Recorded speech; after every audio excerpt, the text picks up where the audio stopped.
Alright guys, welcome back. Today we are taking a look at Shot in the Dark, the solo from Ozzy's Ultimate Sin album.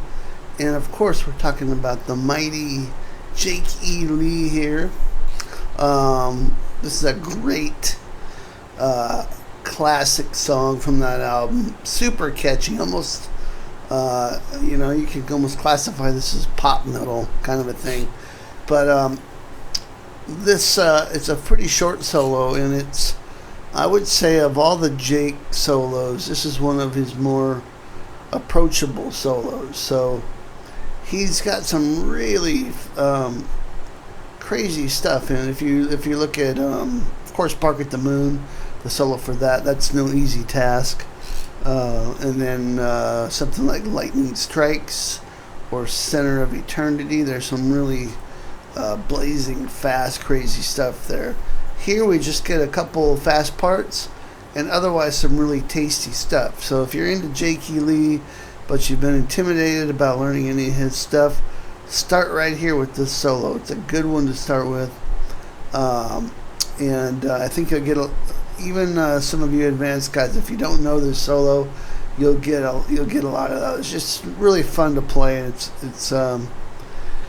it kind of highlights Jake's his musicality, just in terms of knowing when to play the right note at the right time.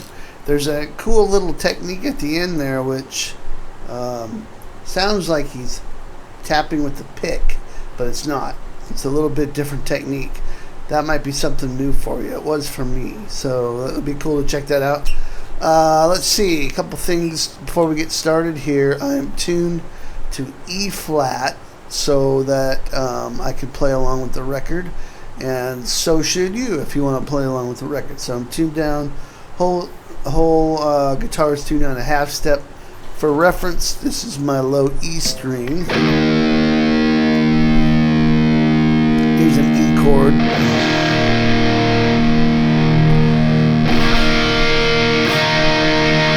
Okay, pretty much all the stuff on the Ultimate Sin is tuned down a half step, except I think the Ultimate Sin, the song, is actually drop D down. I'm not sure if it's down a half step or not, but that's neither here nor there. We don't care about that. We're here to learn Shot in the Dark. All right, so let's talk about this in just a sec. Here we're gonna go down to the description box and make sure and check out my free sweet picking course, Sweet Picking Boot Camp. And what you'll find there is just some really cool basic exercises, just straight to the point stuff if you want to get a handle on sweet picking. And then there's another section on how to use some of these arpeggios when you're improvising. So once you get that stuff down, you have a jumping off point in terms of actually applying it. It's got a jam track and everything. It's my free gift to you. Make sure and check that out. Also, there will be a tab for this down below as well, so you can grab that. So let's get into it. Like I said, we're tuned down a half step. This is in the key of B minor. So the backing chords basically go like this. Let's see. I think.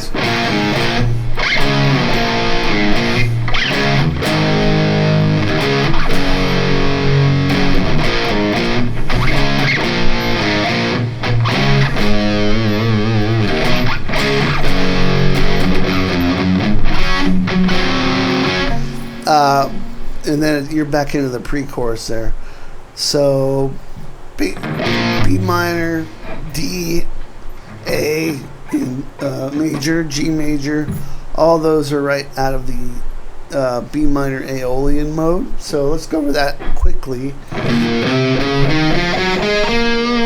3-upper string pattern based on the minor, the roots on the 7th fret. And we're going to go 7, 9, 10, 7, 9, 10 on the A as well. So E and A, 7, 9, 10. 7, 9, 11, D, 7, 9, 11, G, 8, 10, 12, B, 9, 10, 12, high E. That's your B B Aeolian mode or B natural minor scale. Then of course you have the B minor pentatonic. And there's a cool lick that comes right out of that. You want to add the flat 5 to that, so you get the blues scale. You'd have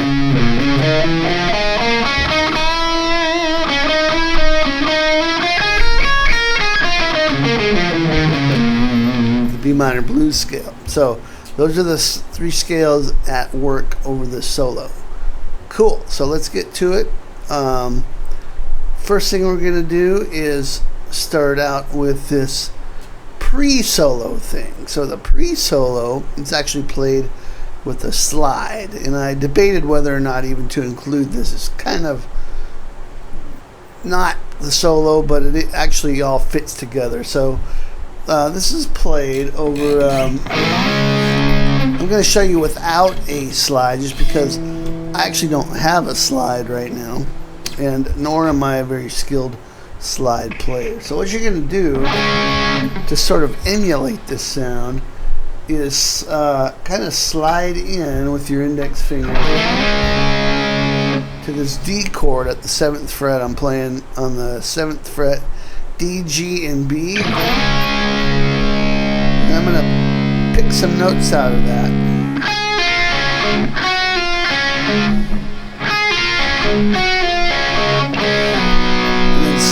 Slide the whole thing down to the 5th fret. You pick some different notes out of that.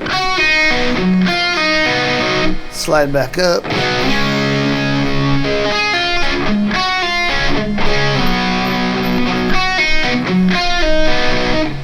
And that's where the solo would start. Okay, so what you're going to do here is hold this as a bar. You're not playing on the high E string at all, though, but you're going to bar your first finger at the 7th fret, D, G, and B, and then play 10th fret on the B, pull that up to 7, and then pick on 7, G, 7, D. Then go to the 8th fret, B string, and pull that off to 7, and follow up with 7, G, 7, D. You can find this on the tab as well. Just thought I'd show you really quick. And so the notes don't just ring together.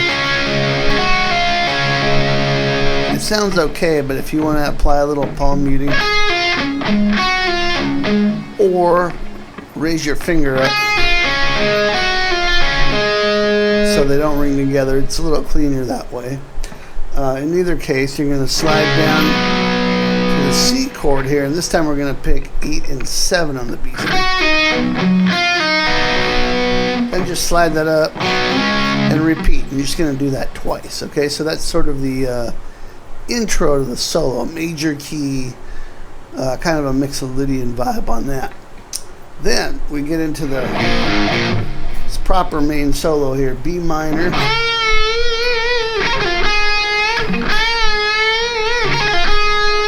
So that's the first lick is, and you're just going to play 10 on the B string. You're going to bend that up a whole step,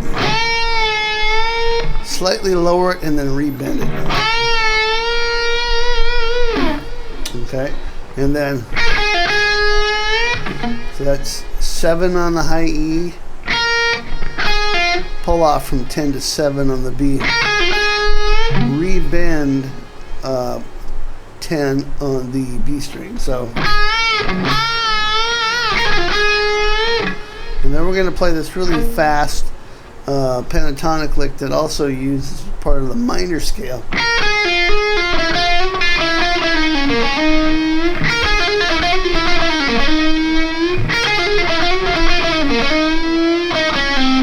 Okay, so that what that is so 7 high E, then pull off twice from 10 to 7 on the B, and then you're gonna go 9 G, and then 7 8 7 hammer pull on the B.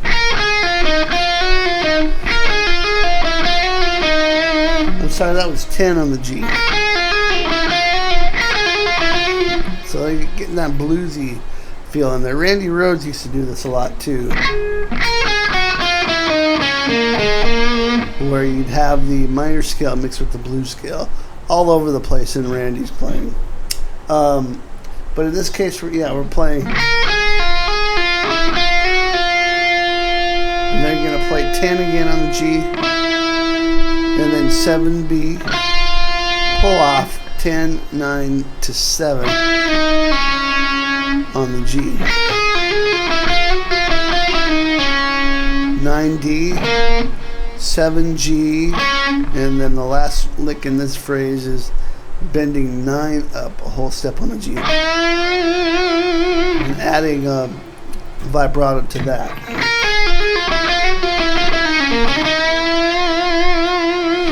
Okay, so all of that together would sound like this.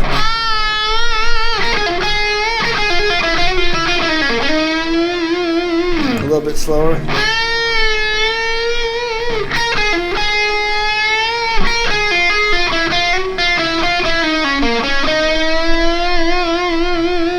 Okay, now right after you bend this up,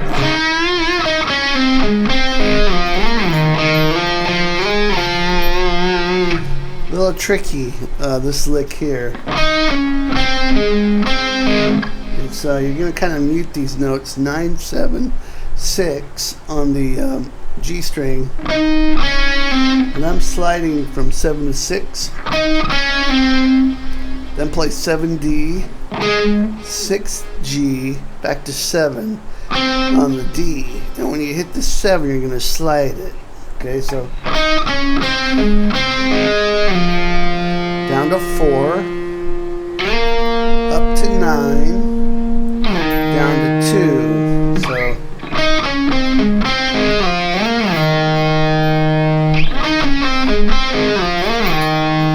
that might be a little tricky there.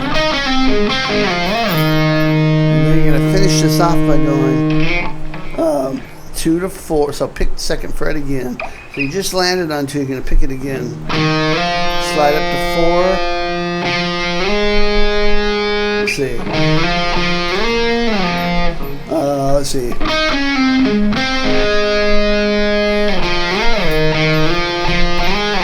Yeah, okay, so you go 2 to 4, 4 to 7, and then back to 4.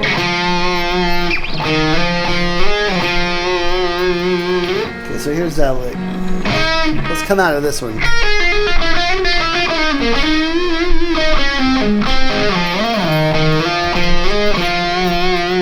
A little slower.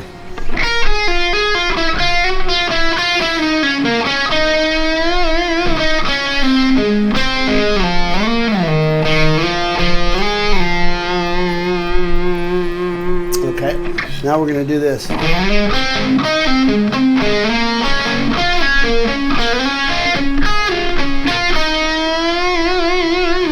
There's some little arpeggios here. First one's going to be an A major, and that's 7D, 6G, 7D, and then there's a few different ways you could do this. When I'm playing this, I kind of just mix these notes up however I like. So for example, I might add a little hammer pull there.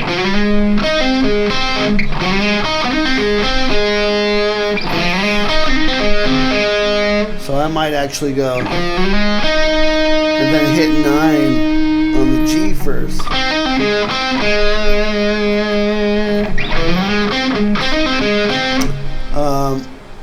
To be honest, I can't remember which way Jake does it, just because I've been sort of doing this part my own way for so long. I did write the tab down, which says like that. So if you want to follow along exactly with the tab, like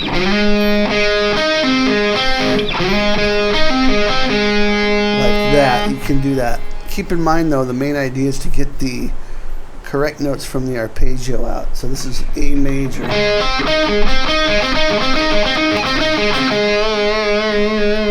Okay, I'm sure Jake would approve to put your own spin on this. Then what we're going to do though is slide up from 7. So slide up to 9. We're going to play a B minor arpeggio. Need a little bit wider stretch here. We're going to play twice on the 9th fret D, and then 7-11, pull off to 7,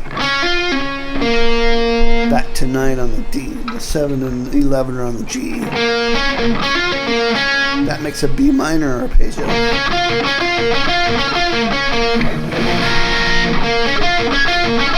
So we went from A major to B minor. Now we're going to go to D major.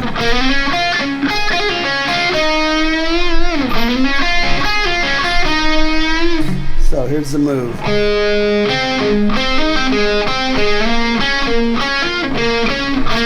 This time we're going to the G string and playing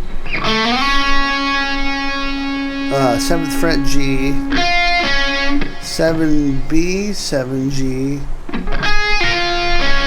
pull off from 10 to 7B, 7G back to 7B, and then bend 9 up on the G a whole step.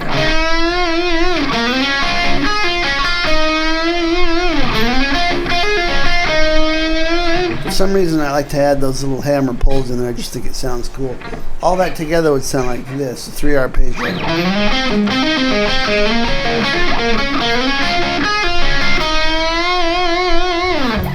Okay, and then the last lick is the interesting lick that kind of sounds like it's being tapped. It's a pick, so you'd have like instead of playing this, well, it sounds like two things. It sounds like the pick tap, and it also sounds like just tremolo picking.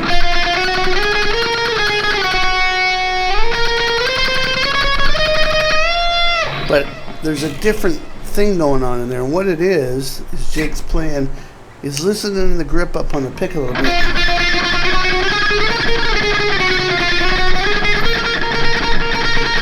And changing the angle. So you see I've gone from here with my pick to this. So I'm kind of slicing the string. And it sounds like pick tapping almost. So you're basically changing the technique with your picking hand, but playing it as if it was tremolo picking. So the notes are 7, 8, 10, 12, 10, 8. And then you're going to jump up to 12 and go 12, 14, 15, 17, and bend on 17 a whole step. So all that together would sound good.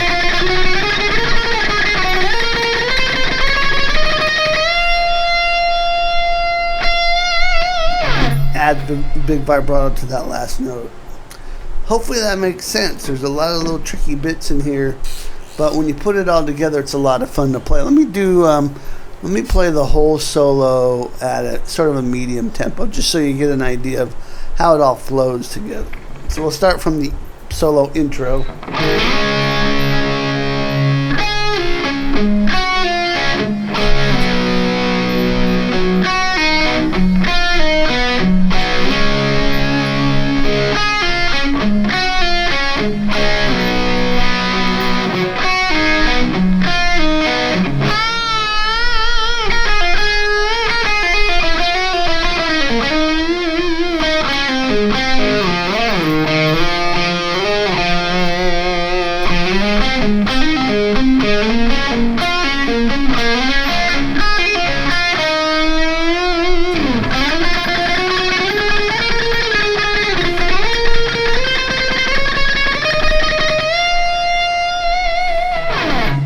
There you go. That's the whole solo, and this is like I said, not too bad. That little pick technique there might take you a minute to kind of figure out how to do that, but like I said, it's kind of loosen up on the grip and turn your hand so your thumb's pointing more towards the floor, and see if that works for you. And try to tremolo pick it.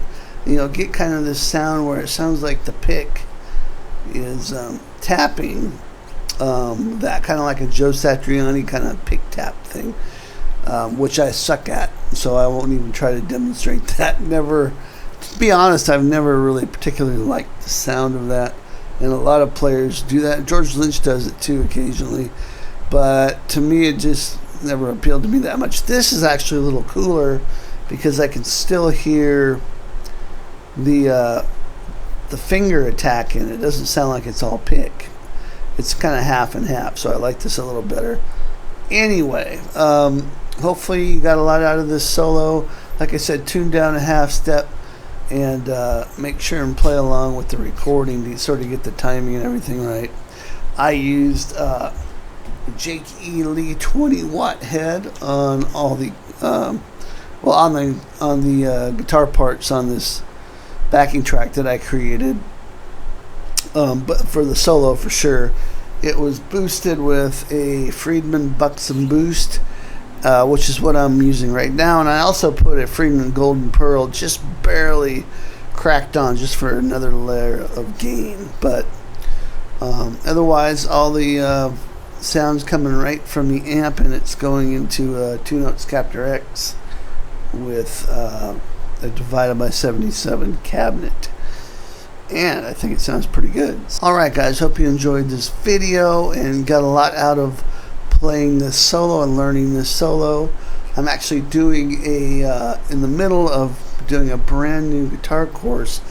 I usually don't talk about my paid material on here on YouTube, but since we're talking about Jake E. Lee, I'm doing a brand new guitar course called 80s Metal Guitar Monsters, and it includes a little section on Jake E. Lee's rhythm and lead guitar style. I'll put a picture of the cover up so you can get a idea for it. I'm trying to get it done by Halloween because it's sort of the Monsters thing. Right now we're October 6th, so it'll be tight trying to get that done, but it's also going to feature styles of Vito Bratta and John Sykes, so 3 of my favorite players of all time. Stay tuned for that if you're interested. There'll be a little bit of info about that coming very soon. But in any case, enjoy this, have fun, check out some Jake E. Lee, and go get this solo. I think most of you guys are totally able to pull this off. All right, I'll see you next time. Rock on.